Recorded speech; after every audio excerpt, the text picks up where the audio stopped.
Good evening, everybody. Pastor Rick Chalker here. We're on our Wednesday night service that we normally do every Wednesday. The last few weeks we've been studying the book of Daniel. And if you go back to the beginning of this lesson, it still applies. We're all the way into chapter 8 if you want to follow along in your Bible. But chapter 8 definitely still applies to what Daniel was seeing in the first 7 chapters. I'm not an artist, but I did a drawing here of Nebuchadnezzar's vision. They represented different empires. As Daniel explained to him, the head empire, the head of gold, was representative of the Babylonian Empire, of which Nebuchadnezzar was the king. And that empire was going to be followed by what we know to be the Medo-Persian Empire, represented by the chest and the arms of silver. And then following that would come along another empire that we know as the Grecian Empire, represented by the thighs and the belly. And after that, the Roman Empire, represented by the legs of iron. And then in the time that we live in right now, the feet represent that empire, which is not really an empire. It's kind of a conglomeration, if I can say that word, of nations that have come together that are kind of what's left of the Roman Empire mixed with, as is described in Daniel, the feet of iron and clay. In other words, there's some semblance of an empire, and yet it's very loosely constructed. It won't hold together very well. And so this is where we pick up in chapter 8, where Daniel begins to see into his future. God is showing him things that were in his future, much of it in our past. It's already history to us. So what Daniel was seeing, he didn't necessarily understand as well as we can understand it. Because we can look back at history and see the fulfillment of it, whereas all he had was whatever he was shown, and he didn't quite understand what it meant. But as we go along here, I'm going to try to explain it to you, because there are a lot of people that teach the book of Daniel and get it wrong. And I'm not saying that I get it 100% right myself. But the problem with this is sometimes we can see things in there that we think fit something in our generation, and it's not necessarily meant that way. And I'll explain it to you as we get into the scriptures. So beginning in chapter 8, verse 1. In the 3rd year of the reign of King Belshazzar, a vision appeared to me Daniel, after the one that appeared to me the first time. I saw the vision, and it so happened while I was looking that I was in Shushan the citadel, which is in the province of Elam, and I saw in the vision that I was by the river Ulai. Then I lifted my eyes and saw, and there standing beside the river was a ram which had 2 horns, and the 2 horns were high, but one was higher than the other, and the higher one came up last. Now, a lot of times when you read something like that, you're thinking, that makes absolutely no sense at all to me. And I want you to understand it didn't make any sense to Daniel either. But as we get a little farther into this chapter, we find that an angel actually comes to Daniel and explains the vision that he saw. So we don't have to guess at it. We can just keep reading until we get to where the angel begins to explain it, and then it will all start making sense. He said, I saw the ram pushing westward, northward, and southward, so that no animal could withstand him, nor was there any that could deliver from his hand, but he did according to his will and became great. As I was considering, suddenly a male goat came from the west, across the surface of the whole earth, without touching the ground. And the goat had a notable horn between his eyes. And when we read these things, some interpreters will tell you things such as, well, that must have represented air flight. This must be modern time, and somehow he had the ability to get into an aircraft and fly that was not existent in those days. I'm here to tell you that's not true. It does not mean that, never did mean that, and you're going to see why when we get into what the angel explained to Daniel in a little bit. Then he came to the ram that had 2 horns, which I had seen standing beside the river, and ran at him with furious power, and I saw him confronting the ram. He was moved with rage against him, attacked the ram, broke his two horns. There was no power in the ram to withstand him, but he cast him down to the ground and trampled him, and there was no one that could deliver the ram from his hand. Therefore the male goat grew very great, but when he became strong, the large horn was broken, and in place of it, 4 notable ones came up toward the 4 winds of heaven. Now remember, as I'm reading this, the first time I read through this, I was as confused as most people are when they read it. It makes absolutely no sense. And you're thinking, what in the world are we seeing here? What did Daniel see in his vision? And what is he even talking about? Bear with me because it does get explained. But I have to give you the layout just as Daniel did before we get into the explanation of it. And out of one of them came a little horn, which grew exceedingly great toward the south, toward the east, and toward the glorious land. I'm not even going to explain that yet. I'm just going to wait, and you'll see as it comes. And it grew up to the host of heaven, and it cast down some of the host, and some of the stars to the ground, and trampled them. He even exalted himself as high as the prince of the host, and by him the daily sacrifices were taken away, and the place of his sanctuary was cast down. Because of the transgression, an army was given over to the horn to oppose the daily sacrifices, and he cast truth down to the ground. He did all this and prospered. I know that many times when you have had people teach you on the book of Daniel, or if you read things about the book of Daniel, this part of it is always attributed to the Antichrist. But we may see a different picture of this when we get into some of the other scriptures. So just bear with me as we go forward. Then I heard a holy one speaking.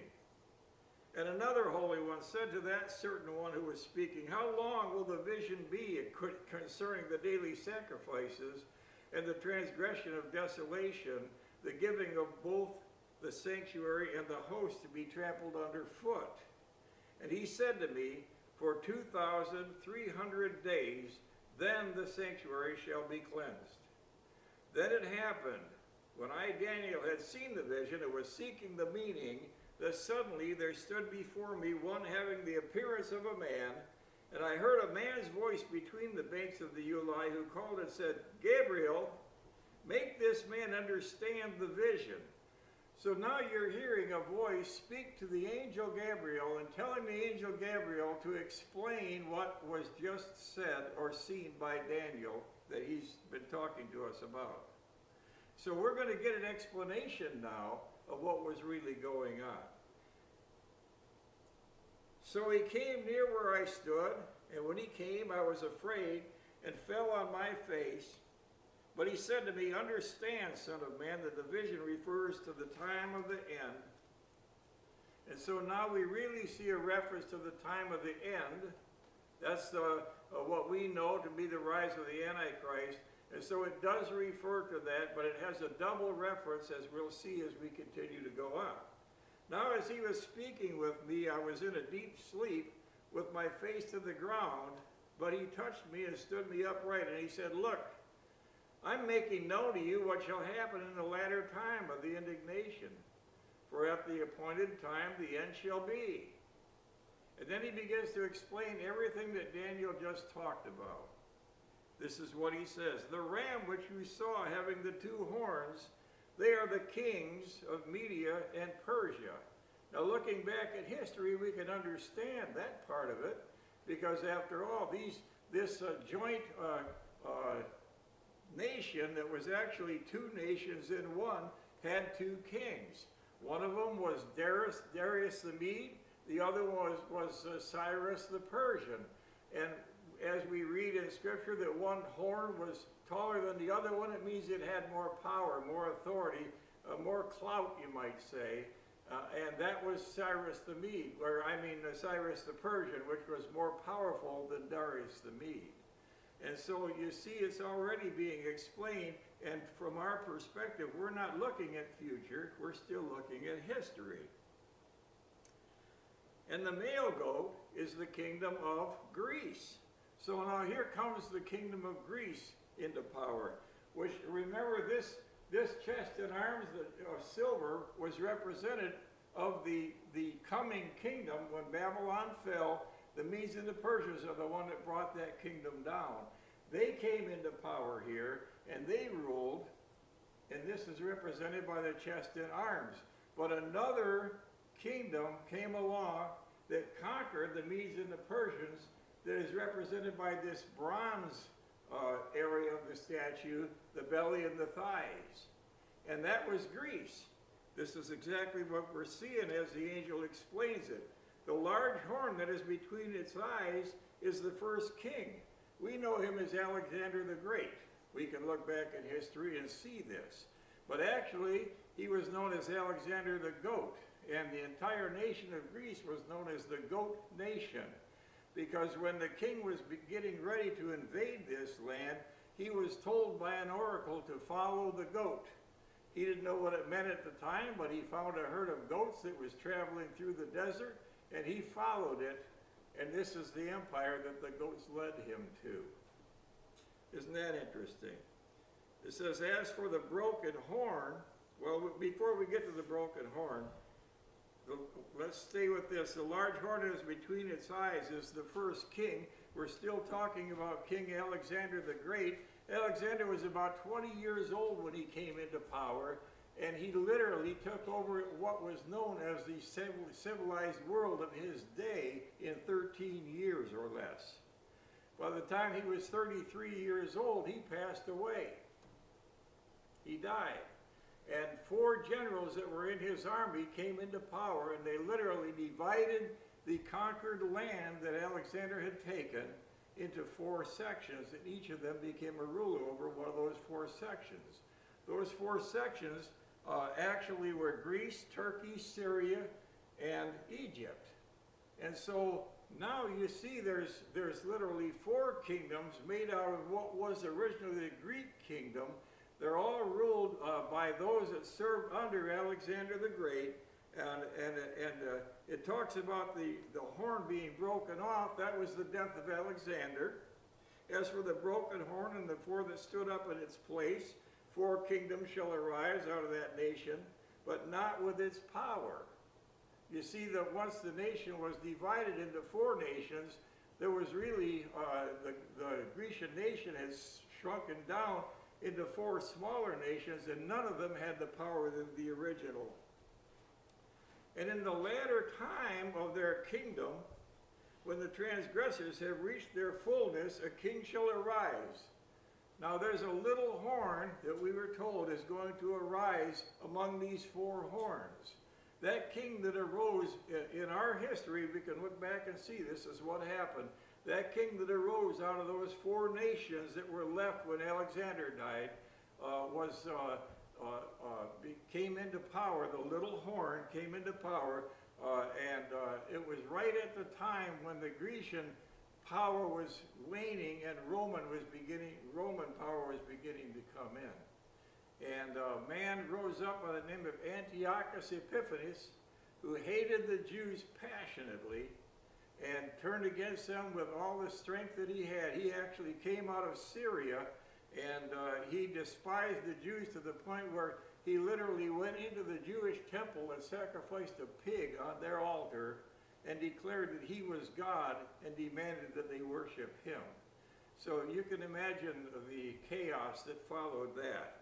But this is exactly what we're reading about. This king shall arise having fierce features, who understands sinister schemes. His power shall be mighty, but not by his own power.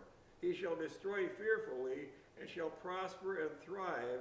He shall destroy the mighty, and also the holy people.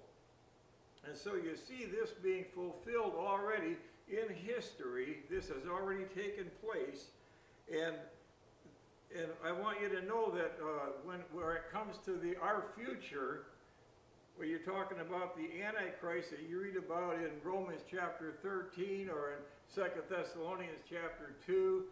When you see the rise of the Antichrist in the end times, the way he will be and the things he will do, there is already precedent set for it right here.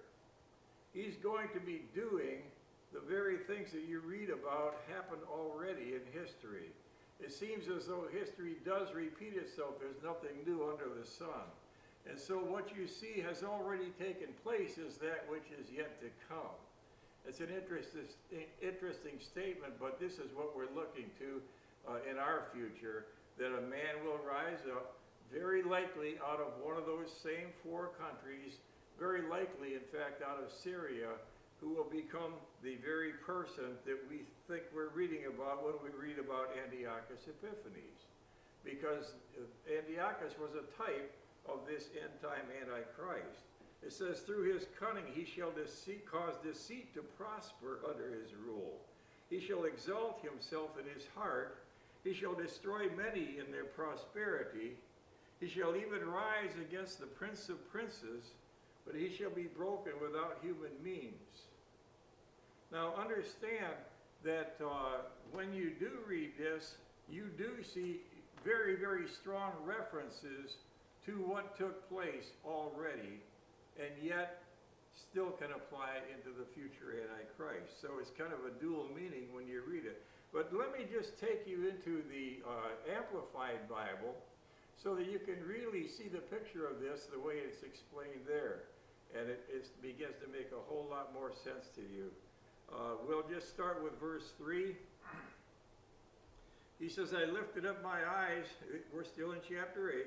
I lifted up my eyes and saw, and behold, there stood before the river a single ram which had two horns, representing two kings of Media Persia, Darius the Mede, and then Cyrus. And the two horns were high, but one, Persia, was higher than the other, and the higher one came up last. That's easy to understand when you read it that way, isn't it? I looked and saw the ram, Medo-Persia, pushing and charging westward and northward and southward. No beast, no nation could stand before him, neither could anyone rescue from his power, but he did according to his own will and pleasure and magnified himself. And as I was considering, behold, a he-goat, the king of Greece, came from the west across the face of the whole earth without touching the ground. In other words, very, very rapidly is what's being described here. It only took Alexander 13 years to conquer the then known world. That was almost an impossible task even for that day. Remember, they didn't have jet planes, they didn't have tanks. They had bows and arrows and spears and swords. That was it. But they did this within 13 years. And the goat had a conspicuous and remarkable horn between his eyes, symbolizing Alexander the Great. And he came to the ram that had two horns, which I had seen standing on the bank of the river. The ram that had two horns was who? The Medo-Persian Empire. And he ran at him in the heat of his power. In my vision, I saw him come close to the ram, the Medo-Persian Empire, and he was moved with anger against him. And he, Alexander, struck the ram and broke his two horns, took down the kings, in other words, broke their power. There was no power in the ram to stand before him, but the goat threw him to the ground and trampled on him, and there was no one who could rescue the ram, the Medo-Persian, from his power.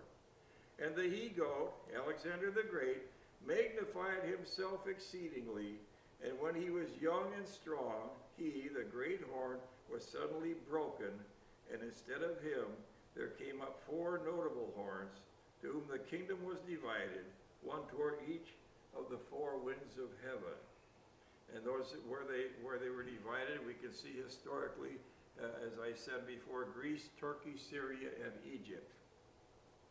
From littleness and small beginnings, one of them came forth. The one that came forth came up out of Egypt, out of Syria, named Antiochus Epiphanes, a horn whose impious presumption and pride grew exceedingly great toward the south and toward the east and toward the ornament Interesting word, ornament. In the other Bible, I believe it called the graceful land. What's being referred to here is he took a look over into Israel, God's chosen nation. He has now got his eye on God's chosen nation. And I just moved my book and lost my place. What page we're in? Here we are. So, toward the east, toward the ornament, the precious, blessed land of Israel. Verse 10, and in my vision this horn grew great. This is still the Antiochus that we're talking about. Grew great even against the host of heaven, which is really talking about the host of God's true people on the earth. And some of the host, talking about people, and of the stars, or the priests of God's people, it cast down to the ground and trampled on them. Now some people say, no, he's talking about the stars of heaven. How does a man cast down stars from heaven and trample on them? Impossible. He's talking about people here. And this is exactly the way it was understood when they put this translation of the Bible together. Yes, this horn magnified itself, even matching itself against the prince of the host of heaven, and from him the continual burnt offering was taken away. So he's now literally challenging Christ himself. God is being challenged here. And the place of God's sanctuary was cast down and profaned. And so when all this took place, the Israelites were no longer able to worship in their temple. What we see is a perfect comparison to what we read in the book of Revelation. And let's go there, in fact. If you would like to turn with me to Revelation chapter 13. In Revelation 13, we read this. I better get there first. Can't read it.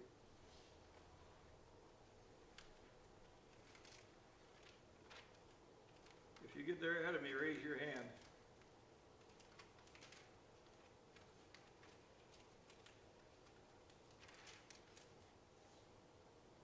Beginning in verse 1. John said, then I stood on the sand of the sea, and I saw a beast rising up out of the sea. Think of this as the sea of humanity. People, not just water. Having 7 heads, this beast had 7 heads and 10 horns. And on his horns 10 crowns, and on his heads a blasphemous name. Now the beast which I saw was like a leopard. His feet were like the feet of a bear, and his mouth like the mouth of a lion. The dragon, representative of Satan himself, the dragon gave him his power, his throne, and great authority. And I saw one of his heads as if it had been mortally wounded, and his deadly wound was healed, and all the world marveled and followed the beast. So they worshiped the dragon who gave authority to the beast, and they worshiped the beast, saying, who is like the beast, who is able to make war with him. And so you see this thing that's coming in the future that we're seeing described in Revelation chapter 13 really compares to Daniel chapter 8 of this one who will raise up in the last days. It is this so very, very powerful and literally